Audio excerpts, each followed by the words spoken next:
ఎప్పుడు దినదినము పరిశుద్ధ గ్రంథము చదువుతూ, పరిశుద్ధ గ్రంథం ధ్యానిస్తూ, నీకు వచ్చి రాని ఒక వాక్య మాటలతో నువ్వు ఇక నీ పక్క వారికి కొన్ని మాటలైనా, ఉదయం లేచి నుంచి సాయంత్రం వరకు కొన్ని మాటలైనా, ఒక 2-3 మాటలైనా అన్నిలకు నువ్వు చెప్పినట్టయితే వాళ్ళు నీ మార్గంలో, ఏసీ మార్గంలో నడుస్తారు. నువ్వు వాళ్ళ మార్గంలో నడవటం కాదు, కానీ నీకు తెలిసిన జ్ఞానం, దేవుడు నీకు చక్కటి చదివిచ్చాడు, చక్కటి జ్ఞానం ఇచ్చాడు, చక్కటి ఆలోచన ఇచ్చాడు. నువ్వు ఎలా ఉండాలో కూడా నీకు నేర్పిస్తున్నాడు పరిశుద్ధ గ్రంథం నుంచి.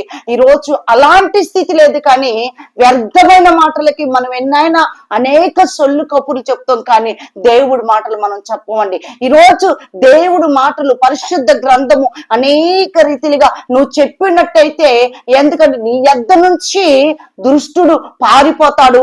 దేవుడి సన్నిధి నీకు తోడై వచ్చుతా ఉంటుంది. దేవుడి సన్నిధి ఆయన దూతలు నీకు ఇస్తా ఉంటాడు.